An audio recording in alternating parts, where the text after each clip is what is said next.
way that this thing is just like right in my way. Okay, so can you all see my screen okay? Yep. Yes. Right. So thank you for joining me today. As mentioned, we may have some people pop in a little bit later. What today we're going to cover is simple advice for growing manufacturers. And I appreciate everyone's time today. So I'm really looking forward to this. It's really hard to put a lot of information into one session, but what I thought I would do is put the most important information that I see, that I've learned in working with manufacturers for a long time, and put them in together. That being said, let's roll. I'll tell you just a little bit about myself, and then I would love to hear a little bit about you all. But my name is Kirsten Austin, and I am the president of DCSC. We started this in 1991, and we have always worked with manufacturers and distributors.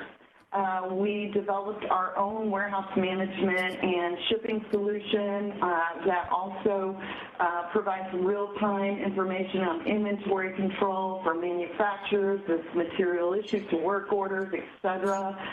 We're connected to all the major carriers, so FedEx, UPS, Purolator, the list goes on and on and on. We also offer consulting services for North American manufacturers and distributors. I live in St. Louis, Missouri. I love hiking, four-wheeling, kayaking, anything out in nature. So I would love it if we would just go around the room, and if anyone's not shy, go ahead and introduce yourself. Well, I can start off. I'm Michael. I'm the Director of Support at DCSC, and yeah, I'm glad to be involved with this session. Awesome. Thank you, Michael. And this is your first one where you see me do my social media stuff. So thank you. I'm excited. I'm excited it's time too. To see you in your element. Yeah. Nigel?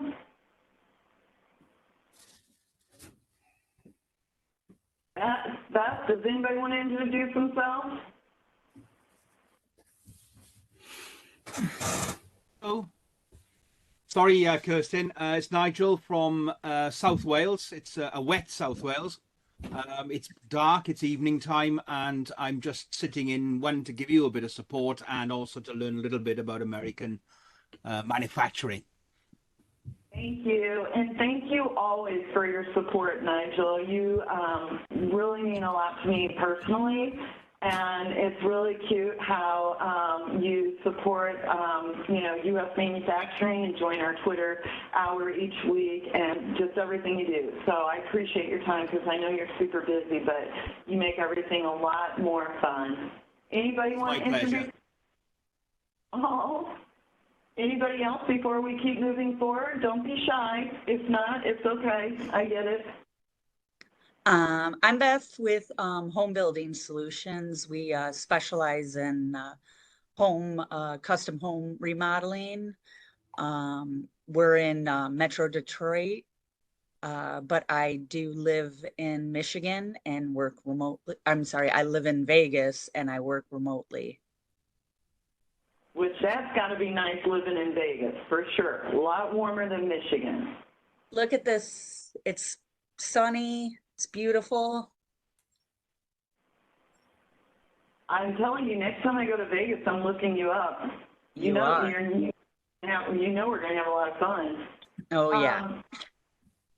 Anybody else? Or Giovanni, are you shy, or should we just keep going, or?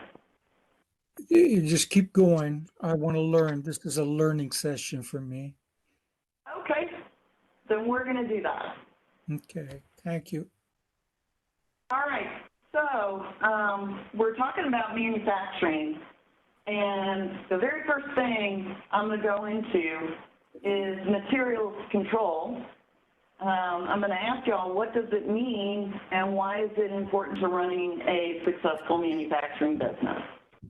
Anybody want to take a stab at this one? Good. So material Sorry, I control. muted myself. Oh, that's okay. Here, I'm not going to get the answer. Did you want to shoot for it? For the answer? I would just guess that has to do with inventory. Absolutely. So materials control, it's synonymous with inventory control. But when we talk about manufacturing, it's really a management function that addresses the storage, the handling, the use of materials to minimize waste and improve inventory accuracy. This process can be beneficial for companies to reduce costs, improve organization and productivity. And materials control is very important, as we learned over the 2 years with the whole COVID situation. You know, never in my life did I think that we would have to run to the store and stock up on toilet paper, et cetera. All of the suppliers got hit because we're so used to having everything just flow in from wherever, whether it's from overseas, et cetera. So it's really come to light, and it's really critical for manufacturers to constantly monitor and look at their material control. Okay? So here's something that's pretty interesting, and as mentioned, I work with manufacturers. I have for 30 years. What I do very often is I will go to my customers, and I will work with them for 2 days. I will do a walkthrough where I learn everything, like what they do from order entry through picking, through packing, through shipping. I look at things such as their bill of material and routing. I look at how they receive products. I look at their production floor. I look at their facilities. And then I come back at them with advice that they can use. So it's really, really funny. It's almost universal with all my manufacturers that there are 3 areas, real big areas, where I see the most mishaps. So you may be surprised. Does anybody just have a guess at one of those 3 areas would be?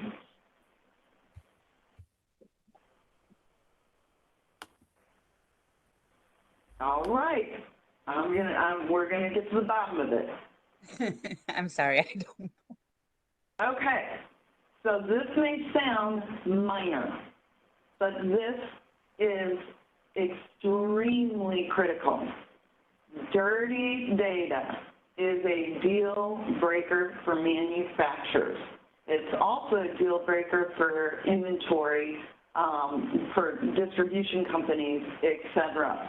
And I will tell you why. You want to think about this really, really simply.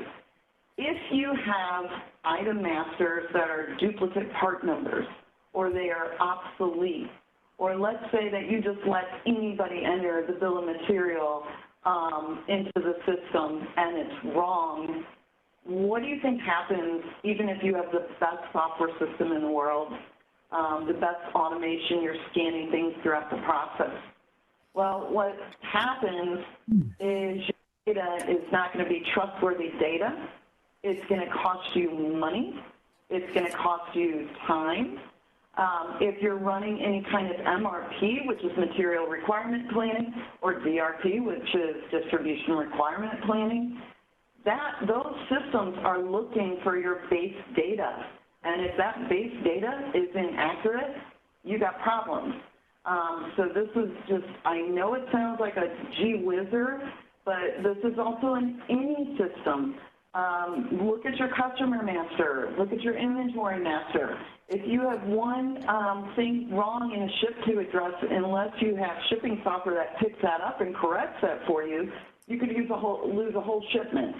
So dirty data, bad for business. Okay? So here's some things that you can do to resolve this. The very first thing is every ERP system does have security controls where you can lock down on who has the ability to add items, to add BOMs, and BOMs is bill of materials and routing. So don't just let anybody do that. You don't want anybody just keying in information, et cetera. You also want to purge old records and inaccurate data. That's really, really important because sometimes people will be using software for years and years and years, and really, unless you have a warranty on something for 10 years, you don't really need to keep all that data. So you might want to go back in time and say, hey, I want to keep the last 4 years' data, but anything before that, I want to purge old records, keep my system clean. It helps you avoid latency issues, et cetera, and make it a policy to maintain clean master data records. So there are people that you can trust on your team. A lot of times it might be an engineering group, it might be your product management, but it sounds silly, but look at all your master data and make sure to keep that clean and locked in. That is just, it just sounds so silly, but that's a big problem that people have. So fix it now. The other problem is inaccurate inventory. So the bottom line is I sell a warehouse management and shipping solution that provides real-time scanning throughout all the processes. So meaning you're scanning when you're receiving product, scanning when you're issuing product to a work center, or you're moving product, or you're cycle counting, or you're picking and packing and shipping it. So the solution that we sell does this all in real time, and it definitely has to be combined with good processes. So you want to make sure that you have a clean count. We're a firm believer in cycle counting. But if you don't have access to this real-time technology yet, and you're a growing manufacturer, you really, really want to start at least introducing this in certain areas. Maybe if you can't do the whole thing, just do your receiving area. Put a scanner in there, find a software that works with your ERP package, and get that done. But inaccurate inventory is a real deal killer. You can lose customers over it. You can lose production dates over it. You know, it's just silly, and you can all look at your data and maintain it better. So that's something that is very important. When we talk about barcoding technology, it's so funny when I'm in the sales process and trying to sell my software to customers. A lot of people think, you know, oh gosh, are you trying to take over human jobs or human positions?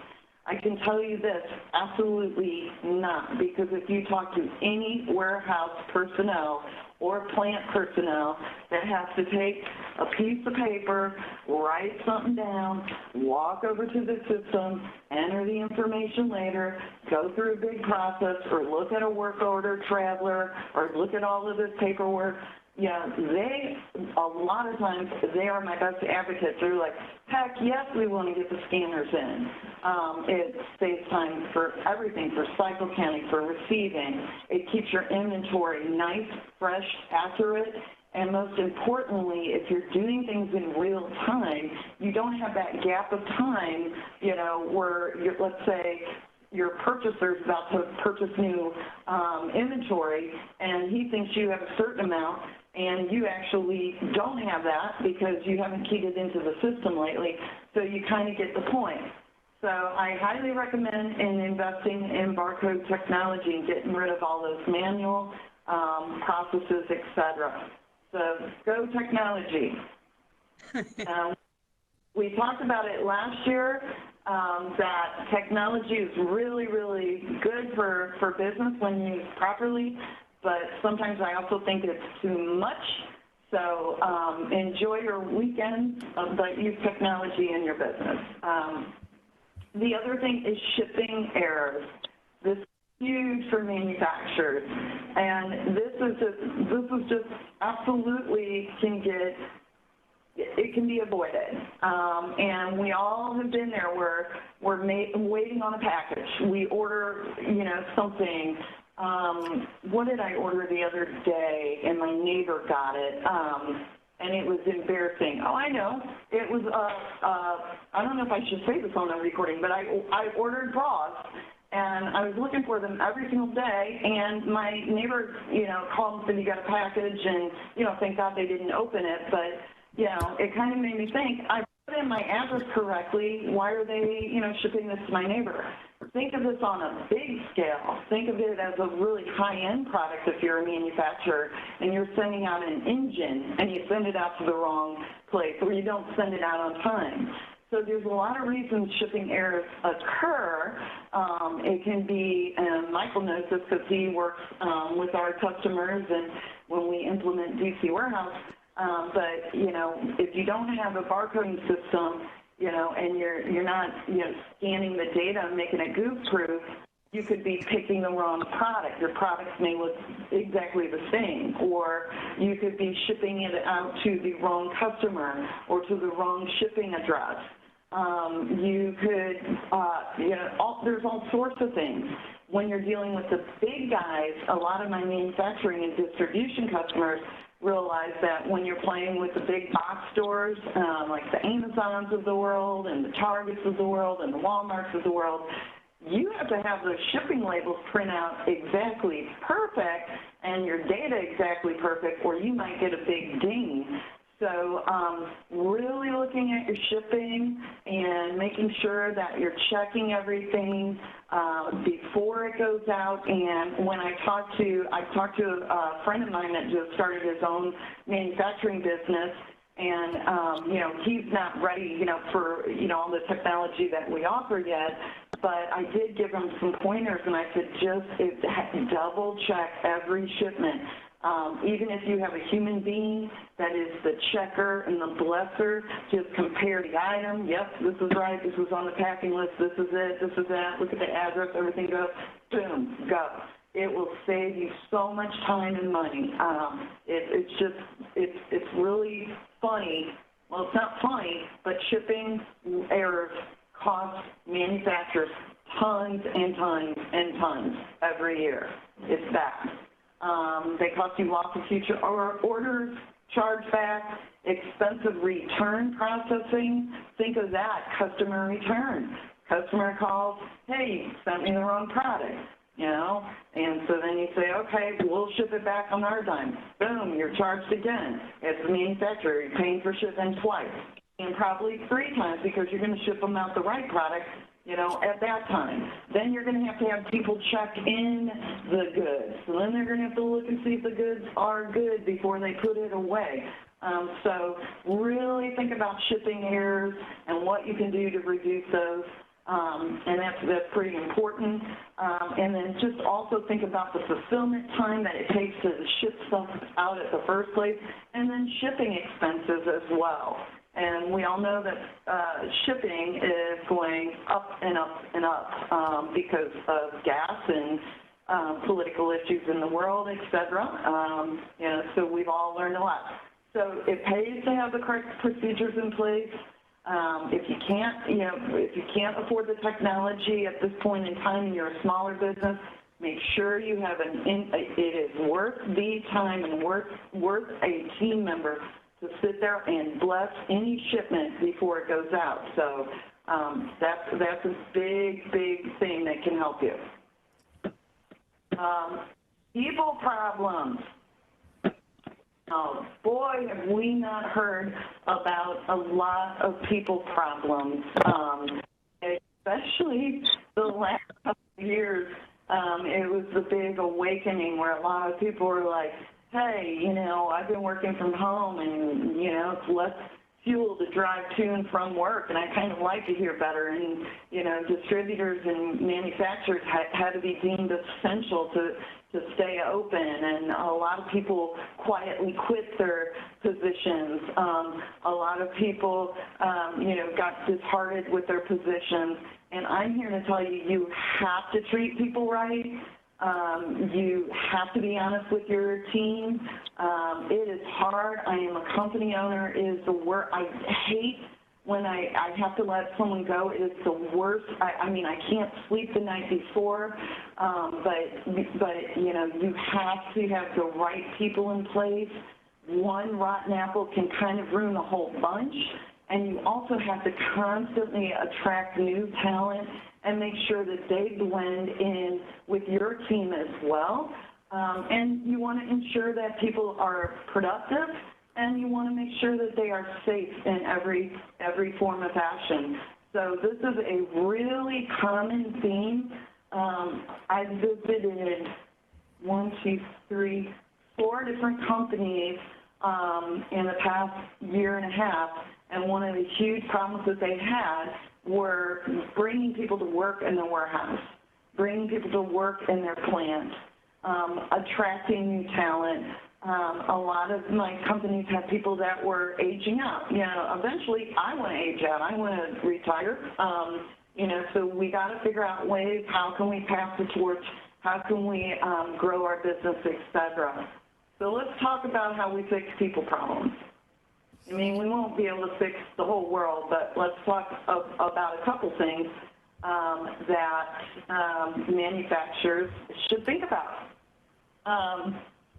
Now, this is really important. And I want to say kids, but I'm 54, so everybody's a kid to me that's like under 40. So I don't know. I'll just say young people. You really, if you're a manufacturer, I know it sounds weird. You think that you just need to build products, ship them out, have salespersons or salespeople that make connections and all of that. But you really need to start leveraging social media. You need to leverage LinkedIn, get out there, network out there, put your company page out there, have someone that can pop in there and post a day just to let people know, boom, I'm alive, I'm in business, we're looking for people. Also, update your online presence. Young people, they're into their phones. Like, I don't even want to look at my phone on the weekend, but young people today, they look at their phones for everything. They look at the phones for the news. They look at their phones for Facebook. They look at their phones for Instagram and, you know, and Twitter, X, and all of these things now. They get their email on their phones. So really think, you know, make your website look good, update your online presence. You know, it is worth it. Even if your website is only 3 or 4 pages, it's much better than to have something that looks super outdated and old. Because you know, let's face it, we want to be attractive. We want to attract people because a lot of people are looking for good talent, and you know, you want to be a deal maker for them. You want to also think outside the box. So you want to look at possibly internship programs, schools, trade schools. That's kind of a hidden thing, and I'll kind of talk about that in a little bit. Also, no offense to anyone at all, and I'm not like this feminists that say you must hire women, you know, et cetera. But women, you would be surprised. I looked at a stat actually that Whitney Koch had when she was talking about her women-friendly workplaces.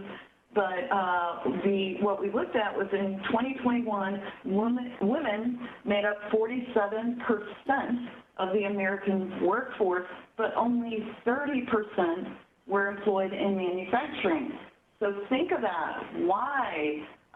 You know, we need to open up our mind. And manufacturing is a lot different than it used to be. It doesn't look just like a whole dirty environment that all you're doing is, you know, welding or stamping or doing that. There's all sorts of positions open in manufacturing. So we definitely want to think about women. So I want to tell you kind of a true story for myself. I am always looking for new talent, and we need to grow our company, and we need to attract people to start working with us. So I will tell you an honest, true story. Whenever we used to have a position open, we used to just kind of put it, I forgot the name, it was Monster, and not that those things aren't good, but we would list this on a couple of forums like Indeed and Monster and all that, and that was, you know, great. But we tried something new in this last year. I got invited by Rankin College, and they technical school, and I didn't even know they had a software IT and security program and a development program, because for years I always thought about Rankin as being automotive, which is super cool, mechanical, HVAC, etc.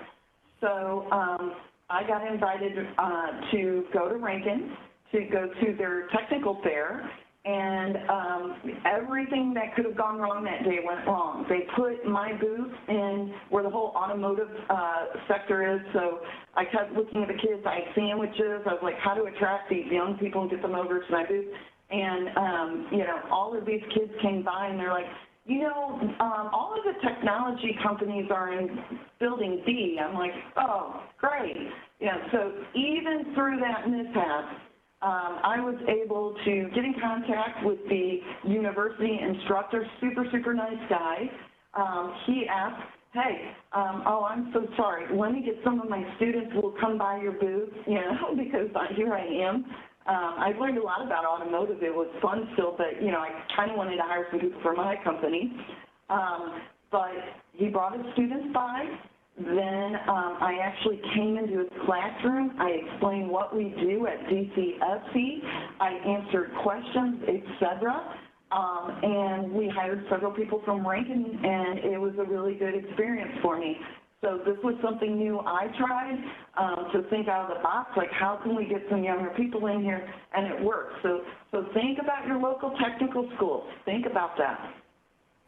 Here's another one, and I think Priyanka's on today, but when I was at Rankin, and then I visited, you know, their professor there and talked about their programs and their kids, he said, hey, have you ever heard of Launch Code? I'm like, no, I've never heard of Launch Code.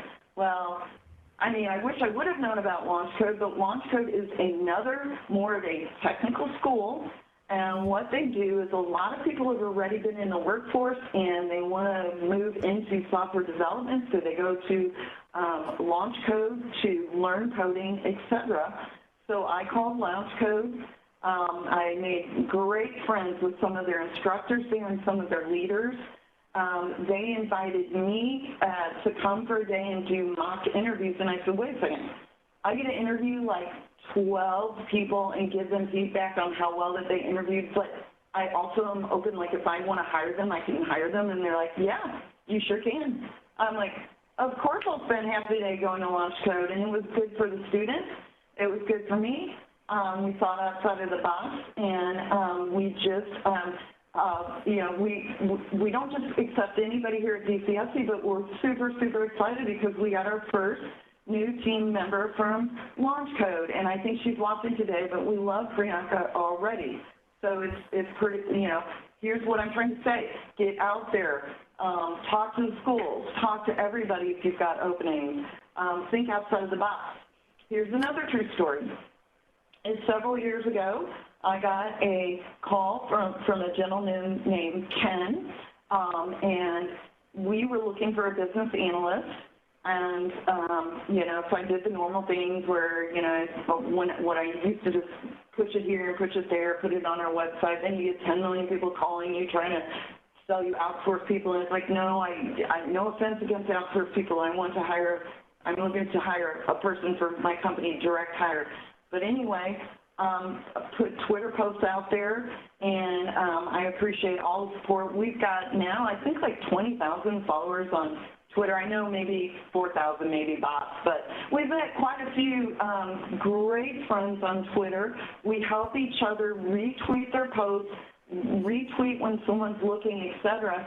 So I got a call one day from a guy named Ken. He lived in St. Louis, and he said, I heard you're looking for a business analyst.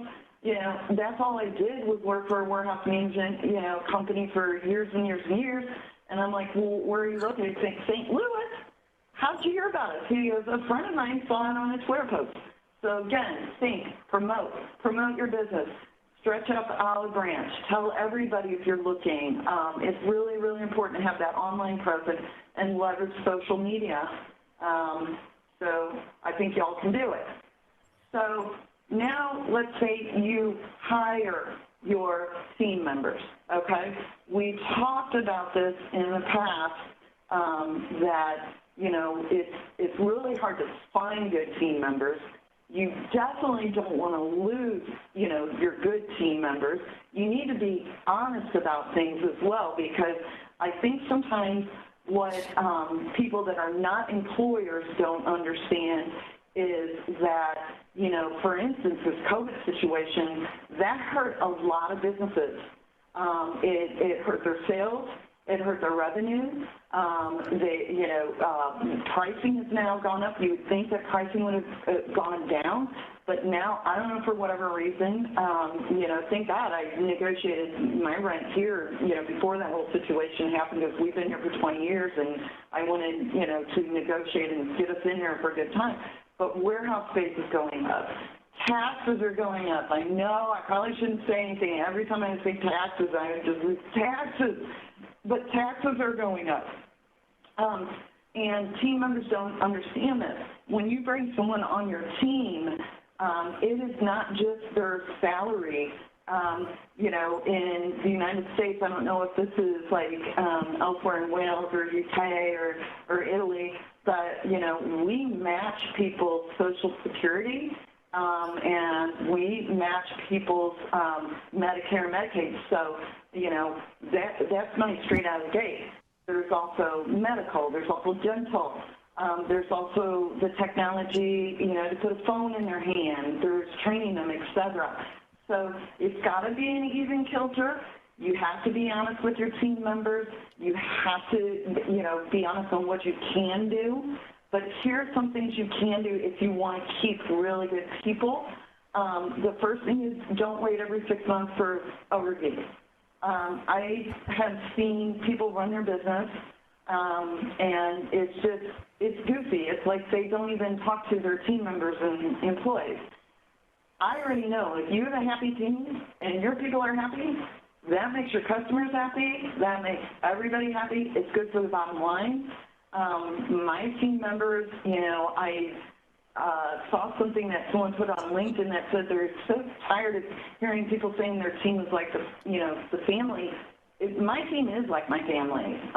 You know, so I don't know if it's the motherly side of me, but I know when my team members aren't feeling good. I know when they're stressed out. Last year I fired a customer because they were just such a terrible customer, and none of the amount of money that they could pay was worth losing, like, my top team players, you know. So talk to your team members often. You would be surprised, especially in a manufacturing environment. You go out on the shop floor and talk to those guys and ask them questions like, you know, what do you think we could do to kind of make things more efficient? It may be as simple as providing an additional tool.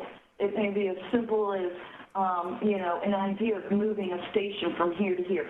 So make your team part of you as your company. Be candid and honest. You know, I don't even know how to say this, but I had a co-founder. Unfortunately, he passed away, and he rests in peace. But the one thing that I did not agree, and you know, my goal was to never ever do that. It's not that you don't have to manage people. Everybody understands that you have to manage people. You have to manage operations, but no one likes to be micromanaged. So I look at it this way. If I have to micromanage anybody for any reason, either A, I'm messed up in the head, or B, they can't manage themselves. You want people that can manage themselves, manage their time, etc. So, you know, I don't like to be micromanaged. I mean, I did my own boss for 30 years, but I don't like people micromanaging every little thing that I do. So get rid of the micromanagement. And I think especially now that we're bringing a younger workforce, it's a lot different than it was in the olden days. You know, you got to be a work-friendly environment. You know, you got to be fair. They got to be fair to you, but you have to be fair to them. The other thing is to praise people and use KPIs to measure performance. you know, and I know it sounds really goofy, but, well, here, I'll show this right now really quick.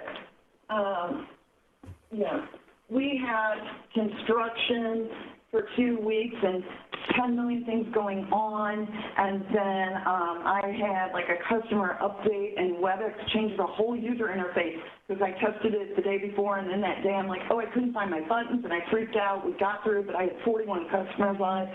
But I got this little card, I don't know if you all can see it, from my sales and marketing assistant. I didn't even know it was Boss's Day. But it just was a sweet little card that, you know, said, you're a good boss and I appreciate you. I can't tell you enough. I don't know, I think men and women both like it. If someone's doing a good job, you need to point out that they're doing a really, really good job. So praise people. Also use KPIs. So, you know, you can't just be weird and go, you're doing fantastic, you know, every day, like, just rock on. No, you have to say, here's what I expect you to do.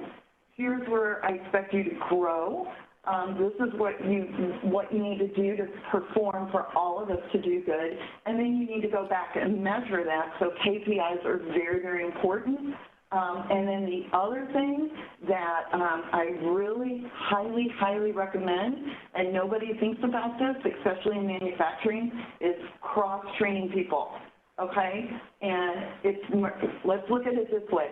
It is Murphy's Law that when you're super, super busy, and let's say that you need to get a huge shipment out, and you're waiting on 2 things that are stuck at a work center, and unfortunately, Steve and Mary both were sick that day.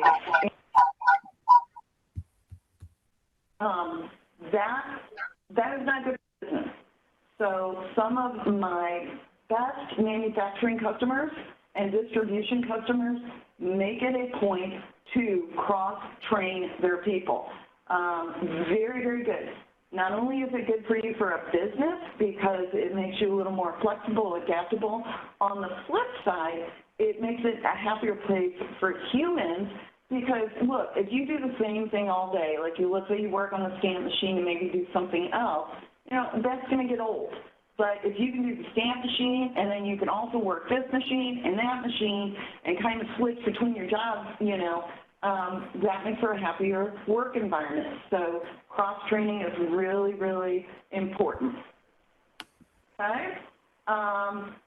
I do want to talk about it, and it's not trying like I'm just trying to talk about myself, but I am still learning myself. So something happened where the co-founder passed away, and I rebought the shares of my company. I thank God for my team. I have a beautiful team, and I'm so blessed for that. But the first thing that I did with my team is I said, hey, I'm going to run this different than it used to, you know, run before. The first thing is I'm going to let you know what your responsibilities are. Do you feel comfortable with that? The second thing is, you know, we need to kind of attract new team members because we don't want anybody to burn out. And so this was almost embarrassing, but we had a 3.1 Glassdoor. Now, I'm not going to lie. Sometimes, you know, reviews, like, you don't even know, like, there's reviews on there of people that are like, I know they never even work for us. Or, you know, to be honest, you know, I had employees, and I don't want to, you know, point out the negative, but there's just some people that you wish you never would have hired in the first place, or they don't have the work ethic. You know, they're tattling, goofy high school stuff. You know, or they have an attitude, or they're negative, and you just don't want those kind of people. So I'm sure that a whole bunch of those, you know, wrote back stuff. But, you know, I was like, well, you know, we should have a better rating. Yeah, so I thank God that naturally we went from a 3.1 to a 4.2. Now, not everybody approves of me, but an 87% CEO approval rating. Woo! And why did I do that? I did that because I care about my team members. I care about people. If they're not happy, I'm not happy. We had a lot of work to do. Even now, we're going through construction. We're going through a lot of changes, and part of it is exciting, but part of it is just a headache. My team has just been a trooper.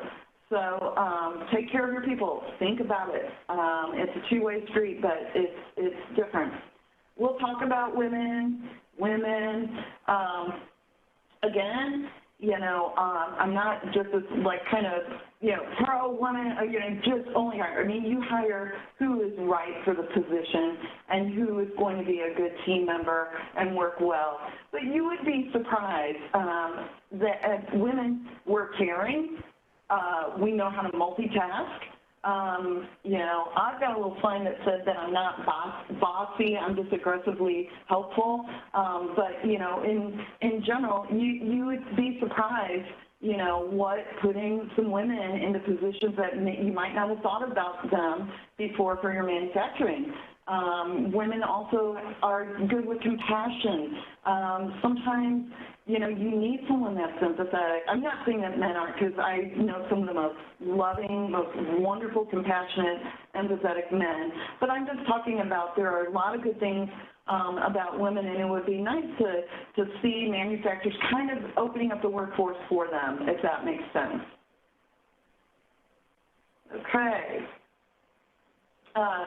So we'll talk about, and I'll, you know, kind of wrap this up here in the next few slides, but we want to talk about continual improvement and what that means.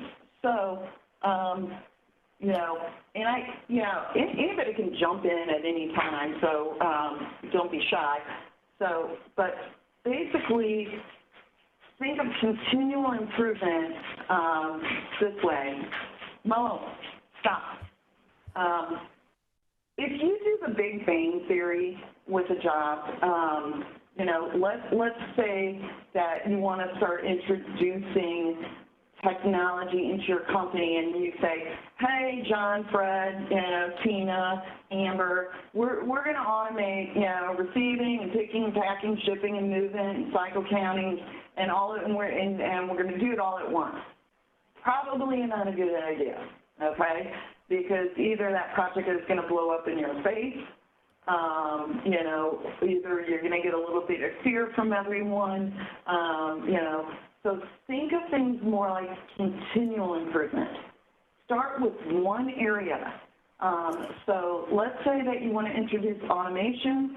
Let's say we just start with receiving, see how that goes, get some wins under our belt, measure how everyone's doing, correct anything that might not have gone right initially with that project, and then once you get everything going good, then do the next thing, etc. Continual improvement is so important. You know, even from a personal standpoint, you know, we can all work on doing something better in our own lives. And imagine that translated to your manufacturing company.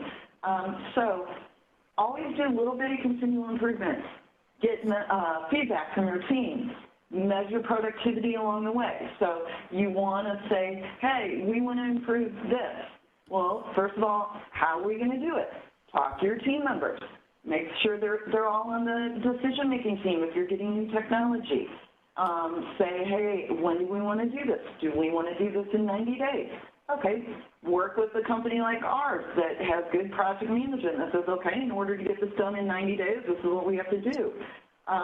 That's really important. Also, reward your top producers.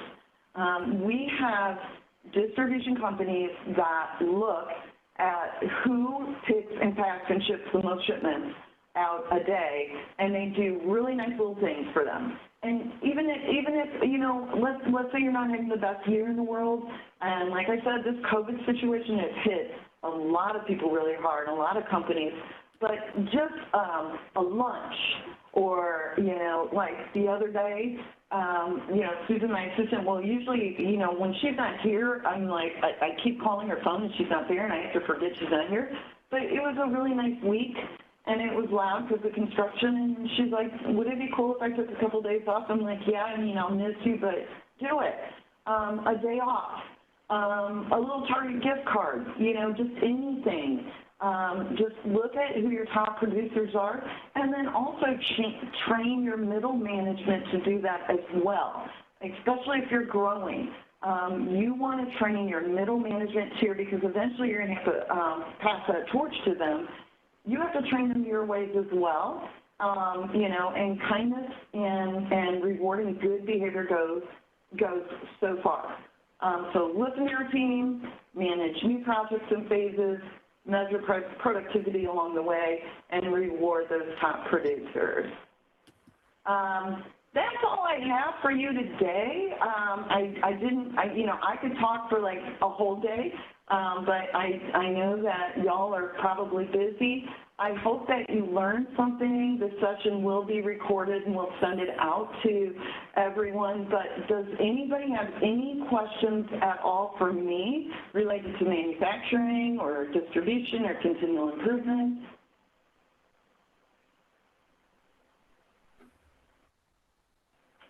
All right, well, I'm going to go ahead and end the session. I hope that you all learned something and came up with a few good ideas. We will definitely be sending you an email. I love to talk to people. Beth knows that. Nigel and I had a really good conversation the other day. So even if my company cannot help you directly, I would always like to, you know, listen if you have any questions or pass along advice, and I do a lot of networking, so sometimes I can just connect the right people. I want to thank MNI University and Katie McDermott again for inviting me, and I hope you all have a great day today. Thank you.